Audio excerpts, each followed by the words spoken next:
शेतकऱ्यांसाठी आनंदाची बातमी आहे ती म्हणजे केंद्र सरकारने जी कांद्यावर निर्यातीवर बंदी घातली होती ती आज अखेर हटवण्यात आलेली आहे। काय आहे संपूर्ण बातमी ते आपण या व्हिडिओमधून पाहणार आहोत। जरी चॅनलवर नवीन असाल तर चॅनल सबस्क्राइब करून घ्या, जेणेकरून असेच शेतीविषयक व्हिडिओ तुमच्यापर्यंत पोहोचत राहतील।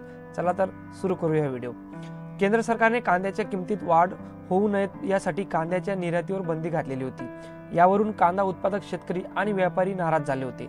कांद्याचे दर त्यामुळे कोसळून शेतकऱ्यांची कमाईची संधी बंद झाली होती। या संदर्भात राजकीय पक्षांनी देखील आवाज उठवला होता।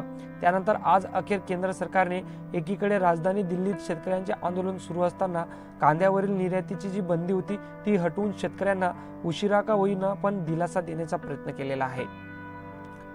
18 फेब्रुवारी 2024 केंद्र सरकारने अखेर कांद्यावरील निर्याती बंदी मागे घेण्याचा निर्णय घेतलेला आहे। कांद्यावरील निर्याती बंदी हटवण्याची मागणी महाराष्ट्रासह अनेक राज्यातील कांदा उत्पादक शेतकऱ्यांनी लावून धरली होती। देशातील कांद्याच्या किमतीत नियंत्रित ठेवण्यासाठी केंद्र सरकारने कांदा निर्यातीवर बंदी घातली होती। त्यामुळे कांदा उत्पादक शेतकऱ्यांची कमाई करण्याची मोठी संधी ही गमावली होती।